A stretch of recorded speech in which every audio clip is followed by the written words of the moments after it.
Dios, en esta mañana te damos gracias por este día, Señor. Colocamos este tiempo en tus manos, esta palabra. Te pedimos que tú pongas gracia, favor y denuedo para poder impartir este mensaje, Padre precioso. Te lo pedimos, Señor, en el nombre de tu amado Hijo Jesús, y te damos a ti toda la honra, toda la gloria y toda la alabanza, Señor, porque solo tú eres digno. En el nombre de Cristo Jesús, amén. Muy buenos días para todos, bienvenidos. Bienvenida Paula, tomen su lugar por favor. Qué alegría estar de nuevo en este lugar. ¿Cuánto lo creen? Bueno, esta semana continuamos un poquito afectados de la garganta y pues así como hace 8 días le pedimos al Señor que podamos concluir este mensaje, porque pues tengo mucho para hablar. Por eso fue que hace 8 días fue cortico el mensaje, porque la voz no me daba más. ¿Cuántos estuvimos hace 8 días? O más bien, ¿cuántos no estuvieron hace 8 días? Bueno, hace 8 días comenzamos un mensaje, estamos hablando acerca de los 2 pactos. Más que todo nos centramos en el antiguo pacto. Estuvimos tratando de dar respuesta si nosotros como creyentes cristianos debemos guardar toda la ley del antiguo pacto. Estuvimos viendo algunos pocos mandamientos y preceptos. Recuerde que son 613 mandamientos y preceptos. Aproximadamente ¿cuántos? 613 preceptos de la ley, pero tan solo vimos unos pocos para tratar de tener un panorama de lo que implica realmente transgredir la ley. Quiero hacerle un pequeño recuento pues para poderme introducir a la segunda parte de esta enseñanza. Estábamos viendo el número, recuerda, de la muerte de un hombre que fue hallado en el día de reposo recogiendo leña. ¿Sí recuerdan qué fue lo que pasó con este hombre por haber quebrantado la ley? Que fue apedreado hasta morir. Esa era la consecuencia en el Antiguo Testamento de transgredir las normas y las leyes. También vimos el caso que donde se hallaba una mujer que fuera encontrada en adulterio, ella y asimismo el hombre deberían ser muertos. ¿Para qué? Para quitar así el mal de Israel. O sea que el mal de Israel en los tiempos de la ley se radicaba prácticamente apedreando a las personas hasta morir. Es como duro, pero realmente era la ley. Estos días anoche estaba viendo noticias y veía de un asaltante que fue muerto por la policía, pues a causa de estar obviamente pues haciendo lo indebido. Entonces uno en el fondo dice, pues se erradicó el mal de raíz. Eso era lo que realmente pasaba en el Antiguo Testamento bajo los parámetros de la ley, que las personas que transgredían la ley debían ser completamente muertas. También vimos en Deuteronomio 22 el caso de una mujer que había sido tomada en matrimonio y su marido le atribuyó que no era virgen. Entonces el padre de esta mujer, si comprobaba que su hija era inocente, aquel hombre con la cual se había casado esta mujer tenía que pagar una multa de 100 piezas de plata. Pero si resultase de ser verdad que esta mujer no se hallaba virgen, por la misma Biblia vimos que obviamente el padre tenía que sacarla a la puerta de su casa, y los ancianos de la iglesia, ¿qué hacían?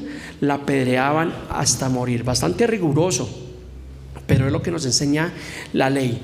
También vimos el caso del hijo contumaz y rebelde. Recuerde que usted sabe que es un contumaz, es una persona que persevera y persiste en un error.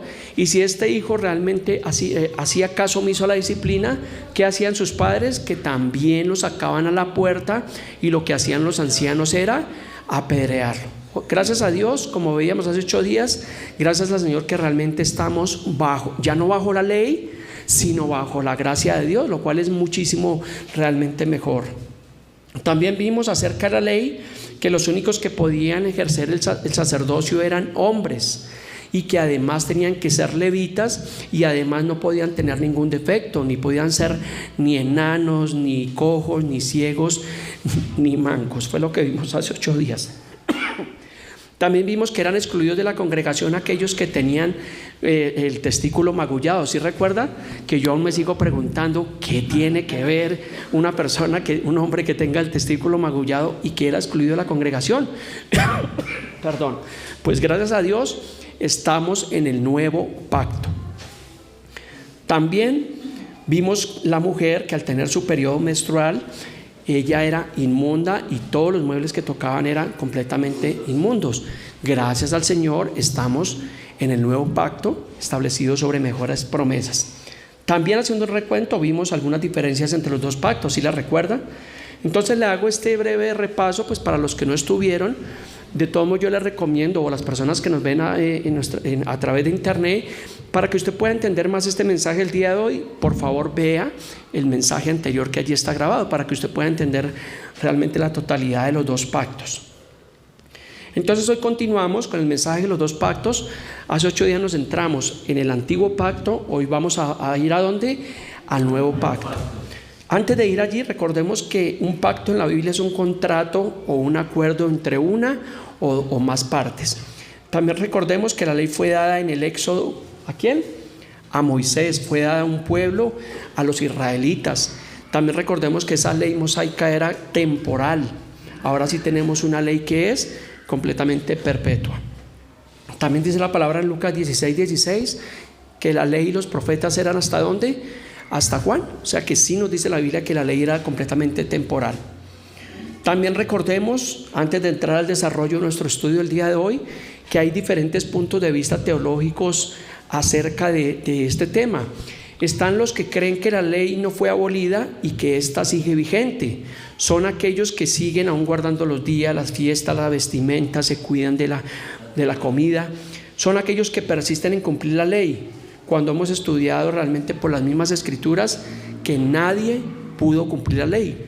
Otro grupo, otro punto de vista, los que dicen estar bajo el pacto de la gracia.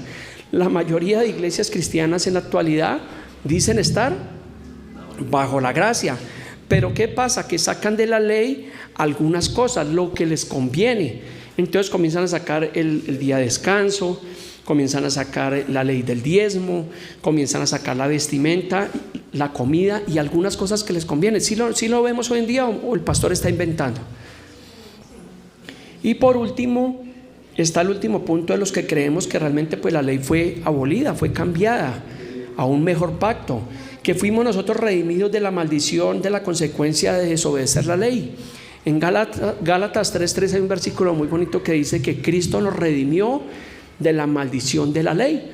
O sea que esa maldición que traía la ley por no acatar las normas, Cristo nos redimió de la ley. Si no hubiera habido un derramamiento de sangre, aún tú y yo estaríamos bajo maldición cuando se incumpliesen esas leyes, pero gracias al derramamiento de sangre estamos bajo ese nuevo pacto. Entonces vamos al desarrollo de las dos últimas preguntas que nos quedaron pendientes hace 8 días. La tercera pregunta que nos quedó pendiente es: si creemos que el antiguo pacto está totalmente abolido, ¿dónde quedan pues los mandamientos? Y la cuarta pregunta: ¿cuáles mandamientos nos rigen ahora en el nuevo pacto? Entonces vamos a ir a la escritura, vamos a buscar evidencia bíblica para poder argumentar que lo que está diciendo este servidor es de acuerdo a la palabra de Dios. Y vamos a ir al corazón del evangelio. ¿Cuál es el corazón del evangelio? Romanos. Para que usted pueda entender esto de la ley, esto de la gracia, esto del antiguo pacto, del nuevo pacto, es indispensable que usted lea obviamente la ley, allí en Deuteronomio, en Números, en Levítico, pero usted tiene que alternarlo con el libro de Romanos, con el libro de Gálatas, para que usted pueda entender la magnitud de lo que representa realmente la ley. Entonces, Romanos, vamos allí al libro de Romanos. Está después de Hechos de los Apóstoles, Romanos capítulo 3. Vamos a ver a partir del versículo 21. Si tiene su Biblia como buen cristiano, puede abrirla, pues de lo contrario los versículos están aquí en el monitor. Pero de antemano le recomiendo que usted pueda tener su propia Biblia, que usted pueda rayarla, que usted pueda meditar. Recuerde que Juan 5:39 dice: escudriñad las escrituras, porque a vosotros os parece que en ellas tenéis la vida eterna. Entonces nosotros tenemos que aprender ¿a qué? A escudriñar realmente las escrituras.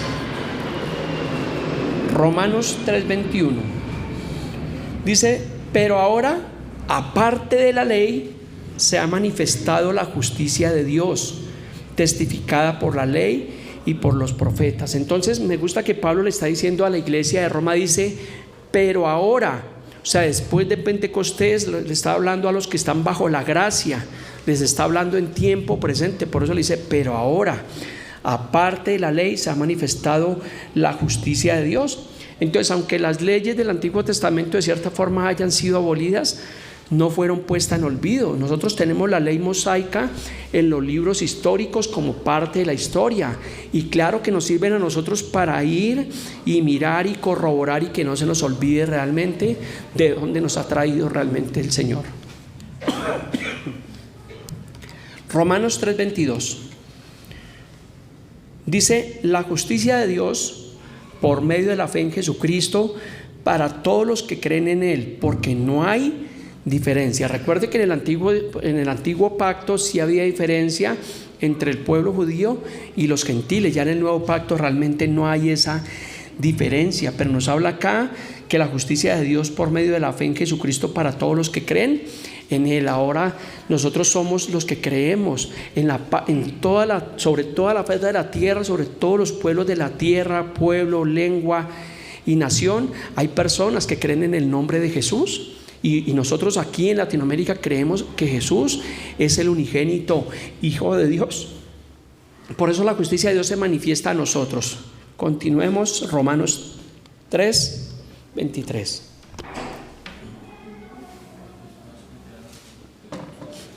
Dice: por cuanto algunos pecaron. ¿Cuántos han pecado? Entonces, ¿dónde quedan los que dicen: yo soy bueno, yo no le hago mal a nadie? Que busquen de Dios los pecadores, cuando la misma Biblia nos dice: por cuanto todos pecaron.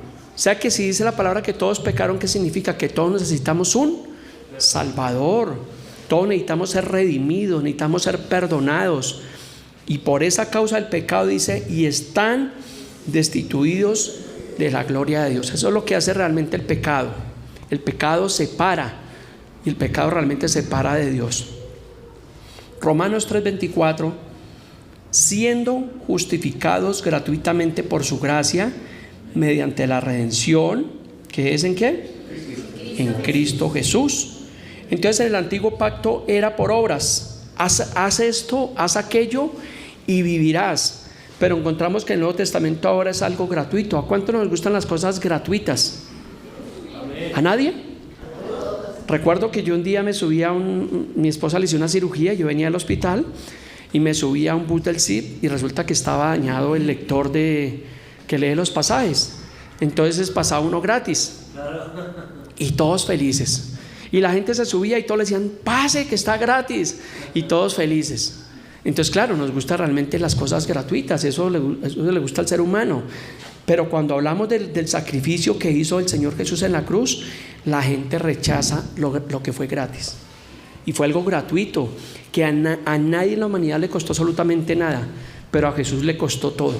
Pero la gente está rechazando eso que fue gratuito. Y nos alegramos, así como le digo, por un pasaje, por algo que nos ganamos. Tal vez tú vas al costo y de pronto espicha el botón y resulta que se ganó la mitad del mercado. Y situaciones así.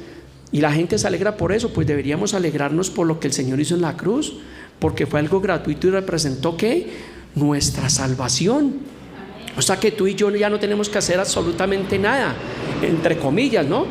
Porque no, el pastor dijo que no había que hacer nada, entonces ni volvamos a la iglesia, ni leamos la Biblia. No me estoy refiriendo a eso, porque la fe demanda una acción, sino estoy hablando de las obras. Recuerde que en el Antiguo Testamento todo era por obras, y en el Nuevo Testamento no es por obras.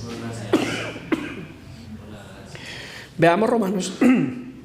Me tendrán que disculpar por la garganta. Romanos 3:20. Mi esposa me dijo: no cantes, y yo: que sí canto, y ahora tenga. Romanos 3:20 dice: ya que por las obras de la ley, ¿qué dice? Gracias, Fernando. Entonces, por las obras de la ley del antiguo pacto, lo que estábamos estudiando hace 8 días, dice: nadie será justificado realmente por las obras de la ley. Continuamos, Romanos 3:25 dice: a quien Dios puso como propiciación por medio de la fe en su sangre, para manifestar su justicia a causa de haber pasado por alto en su paciencia los pecados pasados. O sea que el Señor los pasó por alto. ¿Recuerdan que en el Antiguo Testamento el Señor recordaba los pecados a las personas? Pues Romanos 5:8 nos dice que más Dios muestra su amor para con nosotros, en que siendo pecadores, Cristo murió por nosotros. Ahora la ley se basa en el amor, y ese es el amor que muestra Dios, el amor que dice Juan 3:16, que de tal manera que hizo Dios, que envió a su Hijo unigénito. Hoy toca y me ayudan a predicar, entonces yo les voy a dar parte del versículo y ustedes continúan. Entonces, de tal manera amó Dios al mundo que dio a su Hijo unigénito, para que todo aquel que en él cree ya no le habla solamente a un pueblo, a una descendencia, a unos israelitas, sino le habla en general a los chinos, a los rusos, a los iraníes que anoche cometieron ese atentado allí contra Israel. También para ellos es la gracia si se arrepienten. Entonces, para todo aquel que cree en Él, en Jesús, en el unigénito Hijo de Dios, no en María, no en José, no en los santos, no en el Papa Romano, no en el pastor, sino realmente el que cree en el unigénito Hijo de Dios. Por eso nos llamamos cristianos, somos una doctrina cristocéntrica. Romanos 3:26 dice: con la mira de manifestar en este tiempo su justicia, a fin de que Él sea el justo y el que justifica al que es de la fe de Jesús. ¿Quién justifica? Cristo. ¿A quién justifica? A todo aquel que es de la fe de Jesús. Entonces nosotros somos justificados. ¿Sí? Ya no es por obra, sino ahora es la justificación de lo que el Señor hizo en la cruz. Eso nos justificó, porque realmente somos pecadores, realmente nadie merecía el perdón y la gracia de Dios. Pero ahora, por esa gracia, por ese regalo inmerecido, es que tú y yo somos justificados. Romanos 3:27 dice: ¿dónde pues está la jactancia?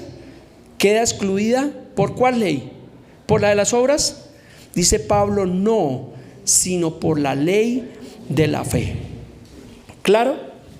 ¿Necesita usted ser teólogo con 3 posgrados en teología, magíster, para poder entender algunos versículos de la palabra de Dios? No, la Biblia es completamente claro. Por eso nosotros los cristianos nos basamos en las epístolas, no en las pistolas, ¿no? Sino en las epístolas, que son las cartas de ¿quién a quién? Las cartas de Pablo a la iglesia. Son aproximadamente, son 13 cartas. Romanos 3:28. Me gusta ese pasaje porque dice Pablo: concluimos. ¿Qué es concluir? Acabar, finalizar, finiquitar, terminar. Entonces Pablo le da como que quiere terminar este asunto. Dice: concluimos pues que el hombre es justificado por fe sin las obras de la ley. ¿Claro? Pero no lo entendieron en ese tiempo. En 8 días, si el Señor lo permite, vamos a estar hablando acerca del Concilio de Jerusalén, de los problemas que hubieron en la iglesia primitiva, porque a pesar de que Pablo les hablaba de la conclusión de la ley, de lo que venía de la gracia, ¿qué pasa? Que aún algunos querían persistir guardando la ley. Aún algunos querían persistir en la circuncisión, querían persistir guardando el día de reposo, y hubo un conflicto en eso. Lo encontramos en el libro de los Hechos, que lo vamos a ver Dios mediante en 8 días, el Concilio de Jerusalén. Y aún Pablo y Pedro tuvieron una pequeña discusión, obviamente, por ese tema. En 8 días Dios mediante lo vamos a ver, alineado obviamente a las doctrinas judaizantes. ¿Por qué estos temas? Porque es necesario que usted tenga claridad, que usted tenga la certeza, la confirmación, que usted tenga la fe, la convicción que en lo que estamos estudiando, lo que estamos viendo, que realmente usted no titubee, porque hoy en día hay mucha comezón de oír, hay mucho engaño, y si usted no está bien cimentado en la palabra, ¿qué va a pasar? Ayúdeme. ¿Qué va a pasar? Usted va a prestar su oído, y viene el judaizante con una gorrita acá y le va a decir: no, tú estás mal, los cristianos están mal, mire, nosotros debemos volver a las sendas antiguas. Y te empiezan a hablar en hebreo y tú dices: wow, qué tremendo, y te fascinan. Pero eso suele pasar cuando una persona no está cimentado en el Evangelio. Por eso la importancia de nosotros cimentar nuestra fe en el Evangelio del Señor Jesús. ¿Qué dice la Biblia acerca del nuevo pacto, del antiguo pacto, de las doctrinas judaizantes? ¿Qué dice del matrimonio? ¿Qué dice de la homosexualidad? ¿Qué dice de la escatología? ¿Qué dice de la iglesia primitiva? Todos los temas que estamos viendo. Ahorita estamos viendo en el tema de la mañana, en la escuela dominical, un tema muy tremendo. Estamos viendo acerca de... Correcto. Entonces son estudios realmente bastante buenos que lo que hacen es enriquecernos. Cada vez aprende uno algo. Esta mañana yo aprendí una palabra que es glosalia. Glosolalia. Eso, bueno, por ahí va. Suena como a flor, pero es una palabra muy interesante que conocí esta mañana en el estudio bíblico. Y es algo que realmente no comunica. Y es el tema del hablar en lenguas. Bueno, le hago ese pequeño recuento para que usted se acerque a los estudios bíblicos y se aprenda las palabras, ¿no? Porque es, ¿cómo es? ¿Y yo qué dije? Bueno, la idea va por ahí. Entonces dice Pablo, concluimos pues que el hombre es justificado por la fe sin las obras de la ley. Entonces ya no necesitamos esas obras de la ley. Guardar el sábado, si alguien lo guarda, pues dice Colosenses 2:16 que nadie nos juzgue en comida, en bebida o en días de reposo. Si quiere guardar el sábado, guárdelo, pero si es necesario el descanso. Nosotros como cristianos tenemos que tener un día de descanso, pues usualmente pues por la tradición, pues por todo lo que vivimos, es el día domingo. El día domingo venimos a la iglesia y es el día que después de que salimos de la iglesia compartimos con nuestra familia, ¿cierto? Unos duermen, bueno, yo no, unos se van a dormir, otros se van a almorzar y bueno, es el día realmente de descanso y reposo y es necesario para el hombre. También entender que obviamente el hombre antes era justificado temporalmente por cumplir mandamientos y preceptos. Ahora somos justificados eternamente. ¿Qué significa? Que ya no se necesitan sacrificios. Recuerda que hace 8 días hablábamos de los sacrificios que se hacían en el antiguo pacto, que sacrificaban animales, bueyes, carneros. Hoy en día no, sacrifique un animal y hagan un asadito y me invita, pastor, vamos a hacer un asado. Sacrificamos allí al pobre chancho y tocó que pagar el precio, pero no es que van a coger la sangre y la van a rociar para las paredes, no, ya no se necesita porque ya hubo un sacrificio único, completo y perfecto. Romanos 3:29 dice la palabra, ¿es Dios solamente Dios de los judíos? ¿No es también Dios de los gentiles? Ciertamente también de los gentiles. Una aclaración con precisión, porque recuerde que en el antiguo pacto únicamente era el pueblo de Dios, que eran los judíos, que eran los israelitas. Ahora todos somos parte de ese pueblo de Dios. No que todos sean hijos de Dios, como alguna vez dijo el Papa Romano, porque obviamente Juan 1:12 dice, mas a todos los que le recibieron, a los que creen en su nombre les dio el derecho, el poder, la facultad de ser hechos hijos de Dios. Los hijos de Dios somos nosotros, los que hemos recibido realmente el amor del Padre.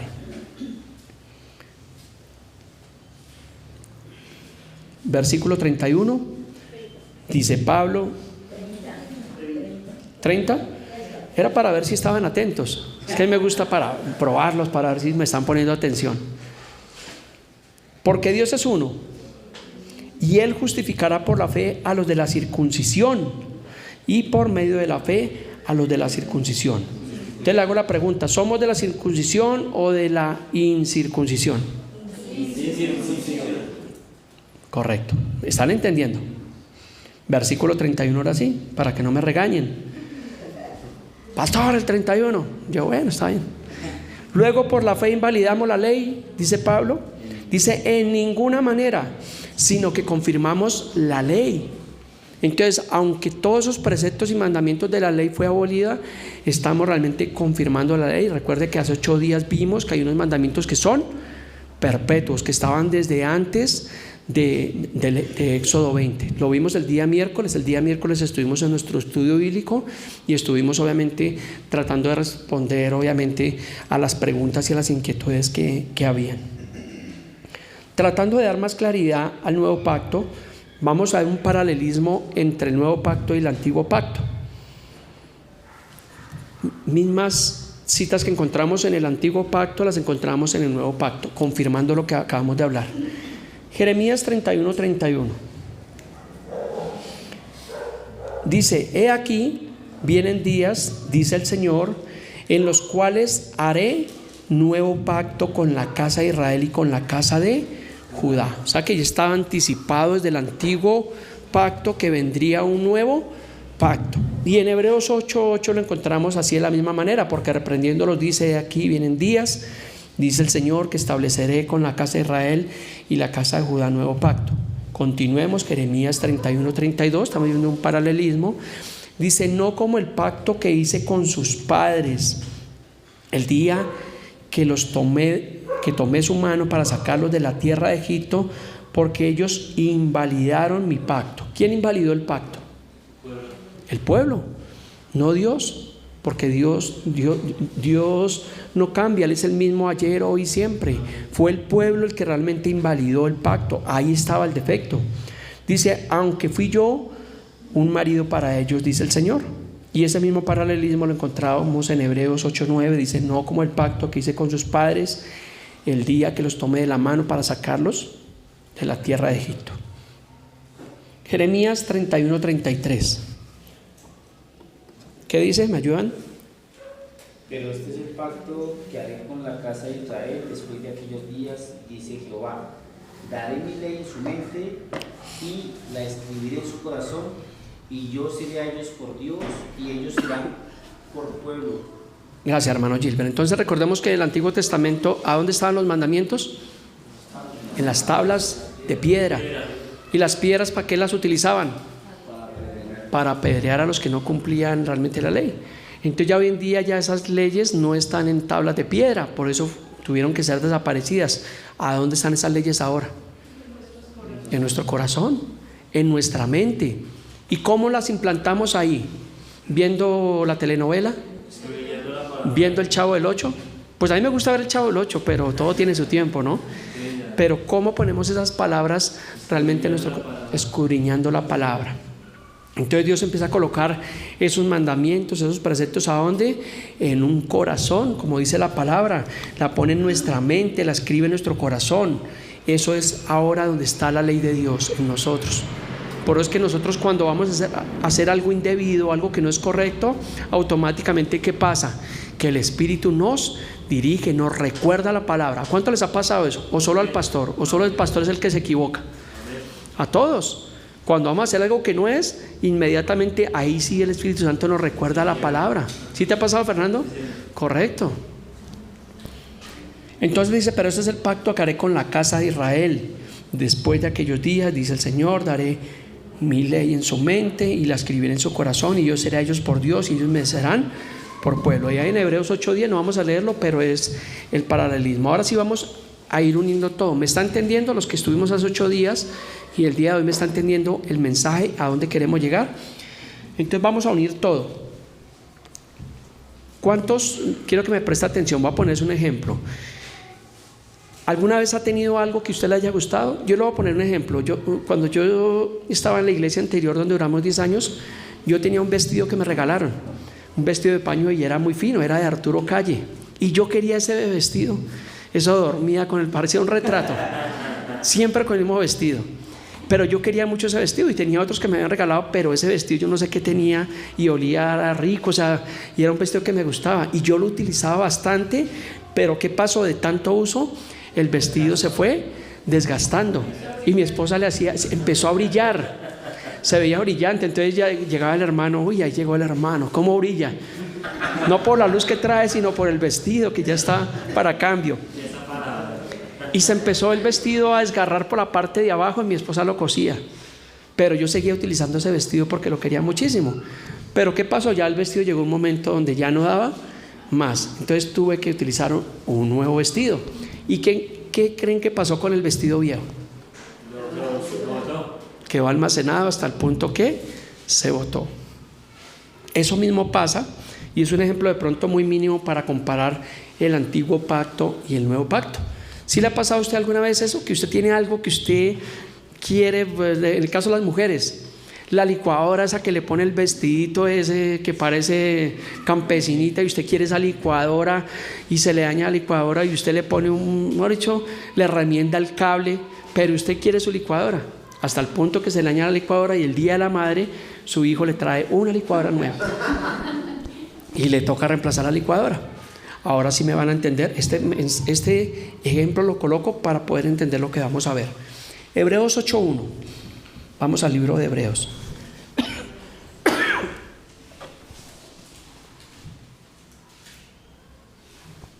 ¿Quién fue el autor de Hebreos? Anónimo, desconocido. Muchos se lo atribuyen a Pablo por la forma de hablar, pero es desconocido. Hebreos 8:1 dice: ahora bien, el punto principal de lo que venimos diciendo es que tenemos tal sumo sacerdote, el cual se sentó a la diestra del trono de la majestad en los cielos. Entonces, cuando usted lee, también para que usted tenga conocimiento y tenga claridad en el tema del antiguo pacto y el nuevo pacto, usted tiene que leer Hebreos capítulo 7, capítulo 8 y capítulo 9, tiene que leer Romanos y parte de Gálatas, para poder entender esa transición, qué fue lo que pasó.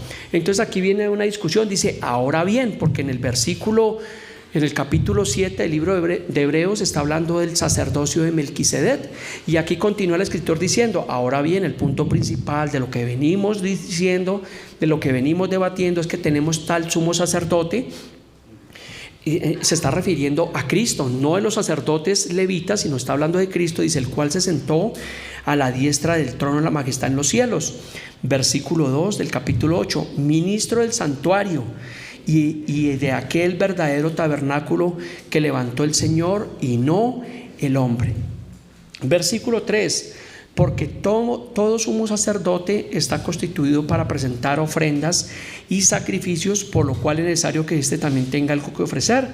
Versículo 4: así que si estuviese sobre la tierra, ni siquiera sería sacerdote, habiendo aún sacerdotes que presentan las ofrendas según la ley.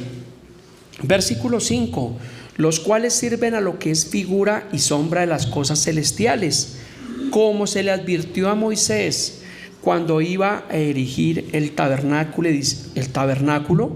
diciéndole: mira, haz todas estas cosas conforme al modelo que se te ha mostrado en el monte.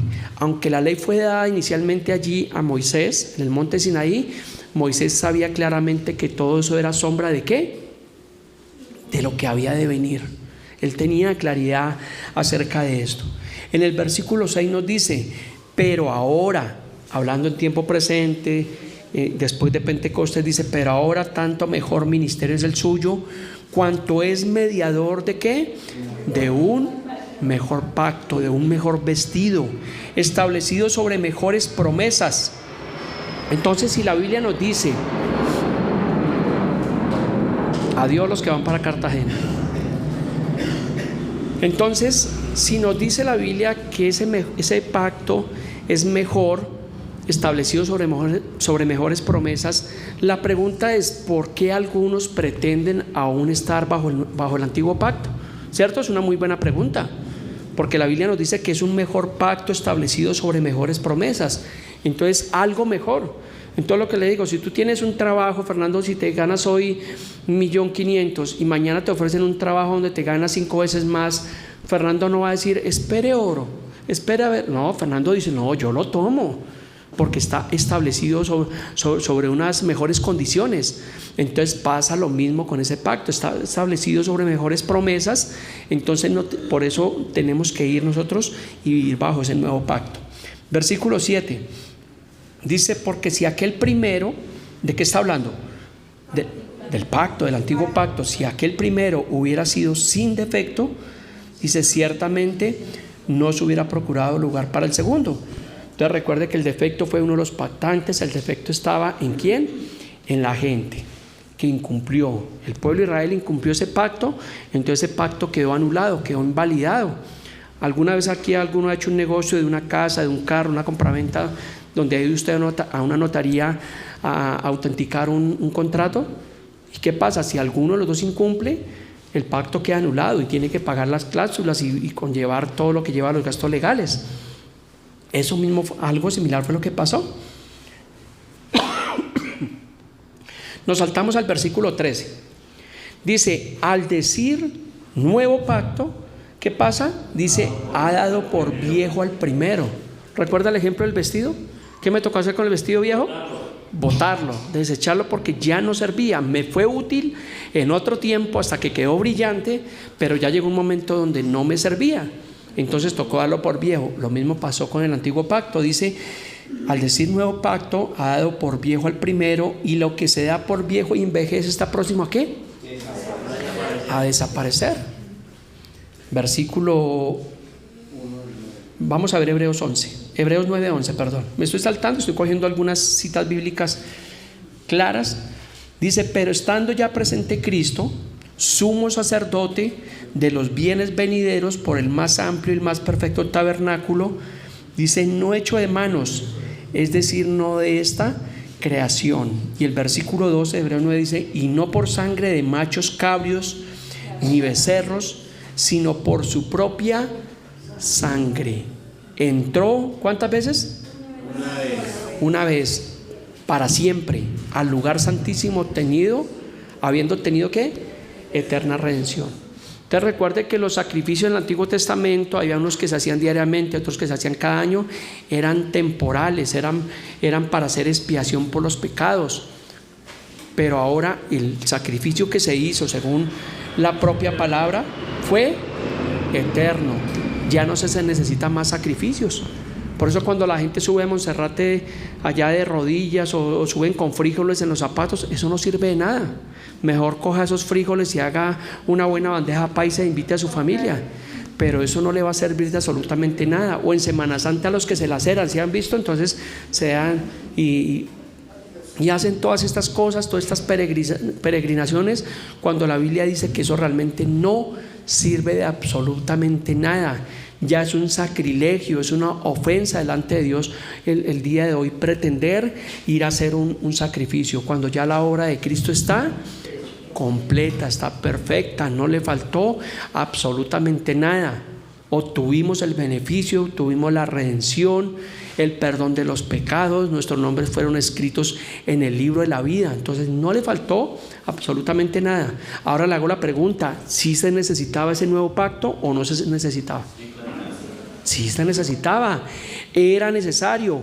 El antiguo pacto simplemente era la sombra del nuevo pacto. ¿Queda clara la pregunta número 3? Entonces la última pregunta es: ¿cuáles mandamientos nos rigen ahora en el nuevo pacto? Porque entonces el punto de lo que venimos diciendo es que la ley fue abolida, fue cambiada, pero ahora ¿cómo nos regimos? ¿Hacemos lo que bien nos parezca? No, claro que no. Eso es lo que dice Romanos 6: perseveraremos en el pecado para que la gracia abunde. Dice en ninguna manera. O sea que sí hay unos mandamientos perpetuos y unos mandamientos que nosotros como cristianos nos regimos, que ya no tenemos que cumplir 613 mandamientos, preceptos, la circuncisión y todas las cosas que hemos estado estudiando estos domingos, sino simplemente tener certeza de lo que dice la palabra. Vamos a ver el gran mandamiento que nos habla el Evangelio de Marcos. Marcos capítulo 12, versículo 28, dice así: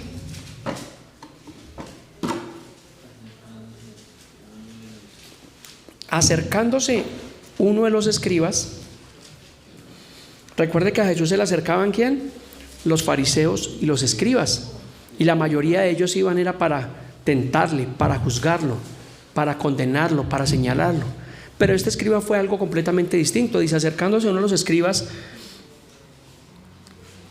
que los que había oído disputar y sabía que les había respondido bien, le preguntó a Jesús: ¿cuál es el primer mandamiento de todos? Jesús le dijo: la circuncisión, ¿no? Vamos a mirar, versículo 29. Jesús le respondió: el primer mandamiento de todos es: oye Israel, el Señor nuestro Dios uno es. O sea que hay un solo Dios y hay un solo mediador entre Dios y los hombres, y es Jesucristo hecho hombre. En el mundo hay miles, millones de dioses, pero por la Biblia nos dice que hay un solo Dios, y gracias al Señor y gracias a su misericordia es el Dios que tú y yo estamos siguiendo. Deberíamos preocuparnos si fuéramos musulmanes y estuviéramos siguiendo a Alá, o si fuéramos budistas y estuviéramos aquí con una sábana envuelta. Imagínense al pastor aquí con una sábana envuelta y presentando a Buda como Dios, y en la actualidad pasa. Pero gracias al Señor, gracias a su misericordia, gracias a los profetas, a los padres, a los apóstoles, a los grandes mártires, hoy en día tenemos un evangelio. Respondiendo Jesús les dijo: el primer mandamiento de todos es uno: El Señor nuestro Dios uno es. Versículo 30, continúa diciendo el Señor Jesús: y amarás al Señor tu Dios con todo tu corazón y con toda tu alma y con toda tu mente y con todas tus fuerzas. Este es el principal mandamiento. Le hago una pregunta y no la responda. ¿Estamos cumpliendo ese mandamiento? Ay, pastor, pero es que a veces estoy ocupado, o es que estoy muy joven para ir a una iglesia cristiana, y es que tengo proyectos, tengo trabajo, y excusas tras excusas. Entonces realmente, si uno se pone a analizar este mandamiento, que es el principal, realmente a veces nos quedamos ahí, porque ponemos por delante otras cosas: nuestros hijos, nuestra casa, nuestra empresa, nuestros bienes, el paseo y una cantidad de excusas, y la gente comienza a desplazar realmente a Dios. Por eso dice: amarás al Señor tu Dios, dice, con todo tu corazón y con toda tu alma y con toda tu mente y con todas tus fuerzas. Ahí se cumple toda la ley. Este es el principal mandamiento, y si no le es suficiente, dice, y el segundo es semejante. ¿Qué dice? Odiarás a tu prójimo, te vengarás de tu prójimo, ojo por ojo, diente por diente, ¿no? El segundo es semejante: amarás a tu prójimo como a ti mismo. No hay otro mandamiento mayor que estos dos. ¿Quién es tu prójimo más cercano? Su esposa, tu esposo, tus hijos, tus padres, tus hermanos, tu vecino, pero aún la persona que nos ha hecho daño también es nuestro prójimo. Porque es muy fácil amar a los que nos aman.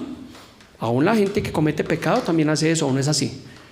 El que está haciendo algo indebido, pues ese también ama a su papá y ama a su mamá y ama a su esposa, a su manera. Pero dice: amarás a tu prójimo como a ti mismo. Y no hay otro mandamiento mayor que estos dos. O sea que en el nuevo pacto la ley se basa ¿en qué? Gracias. En el amor. En el amor. Primeramente, amar al Señor sobre todas las cosas y amar a nuestro prójimo. Ahí se resume toda la ley. O sea que si hay unos mandamientos que fueron ratificados, pero ya no necesitamos guardar la ley, ni guardar el sábado, ni la circuncisión, ni la incircuncisión, ni todas estas cosas que traía la ley. Solamente tratar de vivir en estos dos mandamientos, porque al cumplir estos dos mandamientos se cumple toda la ley. Si un ser humano ama a Dios con todo su corazón, toda su mente, y ama a su prójimo, ¿usted cree que va a robar a su prójimo? ¿Le va a desear mal a su prójimo? ¿Va a codiciar la mujer de su prójimo? ¿Su buey, su asno? ¿Va a codiciar? No. Entonces, cuando hoy en día vemos la maldad que hay en el mundo, es porque la gente no está cumpliendo sus mandamientos. Pero si le preguntamos al ladrón que está ahorita en una UPJ que si cree en Dios, ¿qué va a decir? Yo creo en Dios, pero está creyendo a su manera. Estos días de un grupo, de una banda delincuencial que cogieron, hubo uno tan descarado de decir que ese era su trabajo. Y bravo, dijo: no, es que este es mi trabajo. O sea, lo cogieron robando, dijo, imagínense. Ahorita falta que legisle por sus derechos, porque le vulneraron su derecho al trabajo. Y como estamos en un país donde está todo patas arriba, van a decir: oiga, sí, se le vulneró, el muchacho estaba trabajando, hay que recompensarlo, hay que darle una cuota alimenticia para que pobrecito el muchacho. ¿Hasta dónde estamos llegando? Y son personas que dicen creer en Dios, porque es que realmente gente inconversa no hay, digámoslo de cierta forma, no es la palabra inconversa, sino ateos.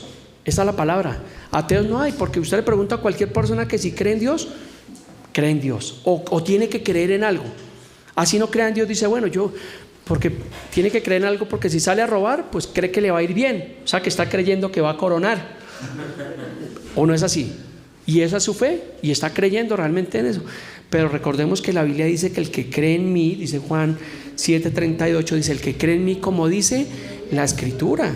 Entonces, para todos ustedes, para Paula, para todas las personas que nos acompañan hoy, nosotros debemos creer como dice la Biblia, la palabra de Dios. Por eso la importancia de escudriñarla y no creer como cada uno quiera creer.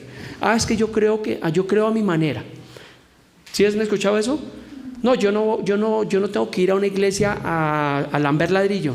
Bueno, pero si es que la Biblia dice en Hebreos 10:25 que tenemos que congregarnos, que no se nos vuelva por costumbre el no ir a la iglesia. Romanos 10:17 dice que así que la fe es por el oír y el oír por la palabra de Dios. Hebreos 11:6, así que sin fe es imposible agradar a Dios. Hebreos 11:1, la fe es la certeza de lo que se espera, la convicción de lo que no se ve. Pues eso lo dice la palabra y es la forma como tú y yo debemos creer, no como queramos creer, sino como dice la preciosa palabra de Dios. Un libro que está completo, 66 libros, el canon bíblico, que son perfectos. Es un manual de vida, pero el problema es cuando no utilizamos el manual o lo utilizamos inadecuadamente, inapropiadamente. Lo que hacen los que están en la gracia, pero toman de la ley. Bueno, estamos bajo la gracia, pero te ponen un yugo, que es lo que vamos a hablar en 8 días. Bueno, estamos bajo la gracia, pero tú tienes que diezmar, porque es que la Biblia dice que malditos sois con mal, y te citan Malaquías 3:9, Malaquías 3:10, sacando de su contexto lo que la Biblia no está tratando de decir. O sea, no hacen una exégesis correcta, no hacen una exposición correcta a la palabra de Dios, sino toman lo que les conviene, y usualmente es para sacar provecho. ¿Y ese provecho en qué se convierte?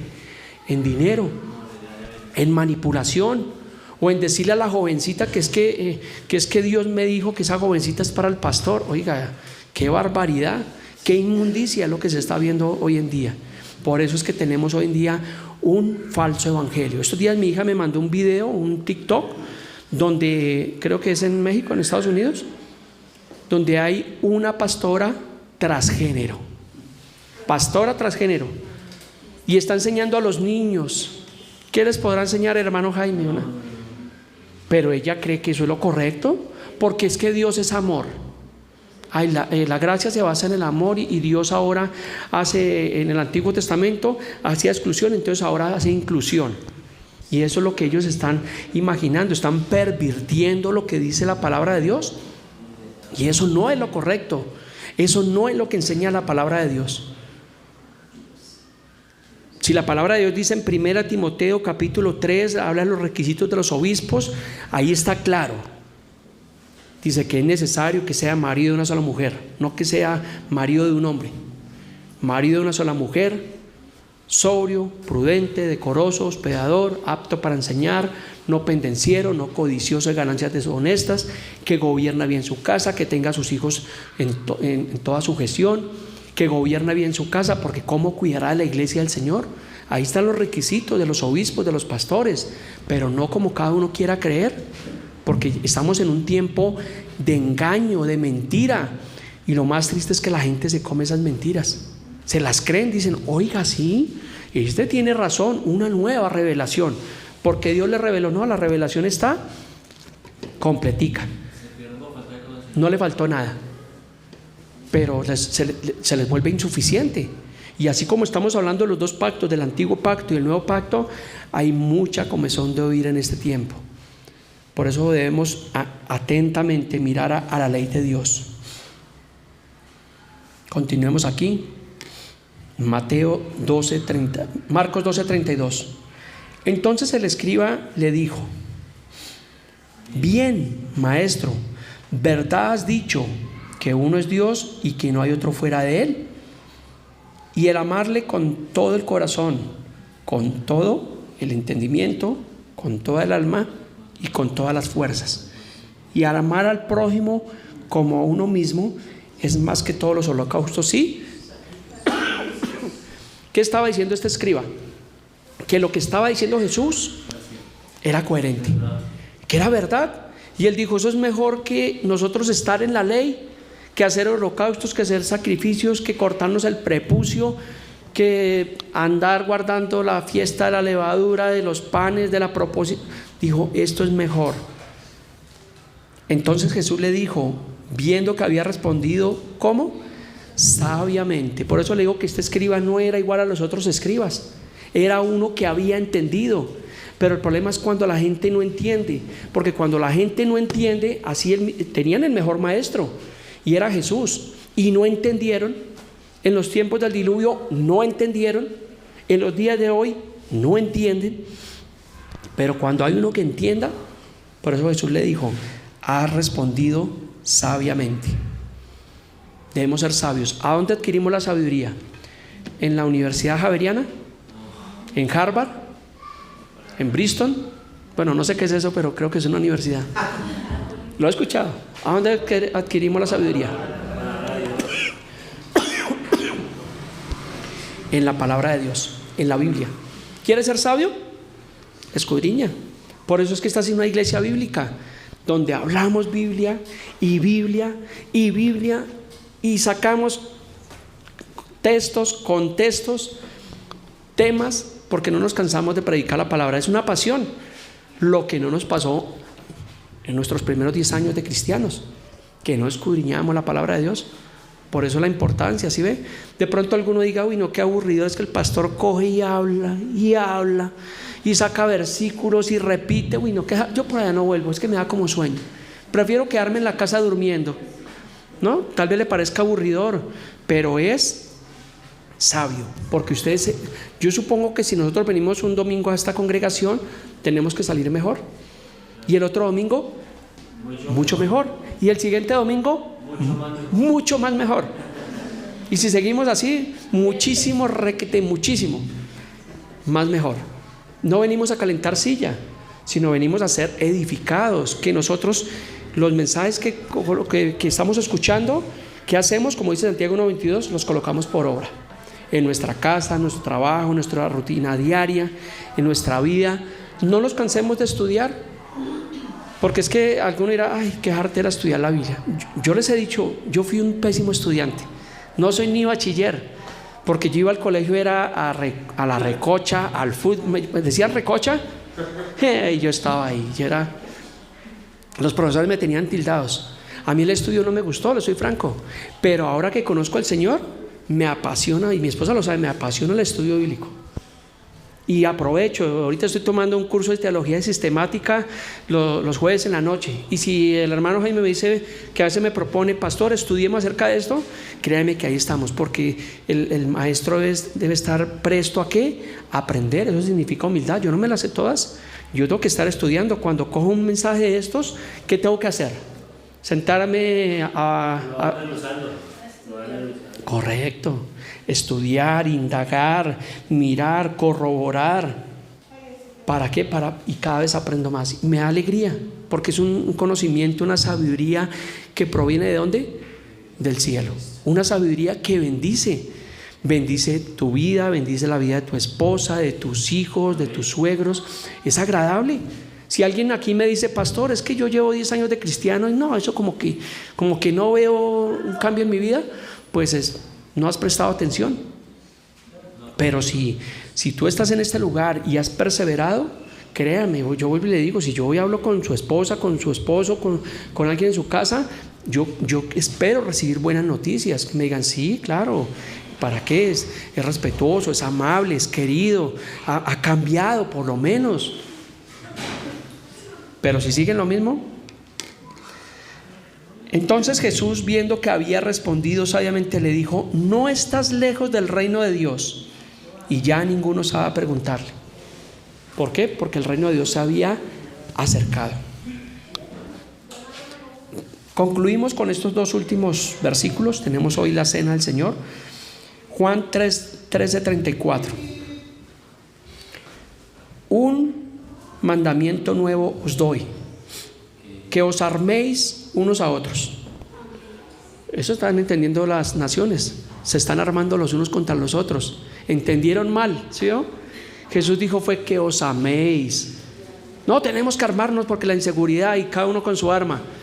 No, que os améis los unos a los otros como yo os he amado, y que también os améis los unos a los otros. Y el versículo 35 dice: en esto conocerán todos que sois mis discípulos, si tuviereis amor los unos con los otros. ¿Me entendió cuál es el nuevo mandamiento? Que la ley fue abolida, que los mandamientos fueron abolidos, pero fueron ratificados estos preceptos, estos mandamientos que están ya no en tablas de piedra, sino están en nuestro corazón. Y termino con este último versículo 1 Corintios 11:25. Dice: asimismo también tomó la copa después de haber cenado, diciendo: esta copa es el nuevo pacto en mi sangre. Por eso es que cuando tú y yo celebramos la cena del Señor, estamos anunciando que ese nuevo pacto fue efectivo, que lo amamos, que lo anhelamos en nuestra vida. Padre precioso Dios, te damos gracias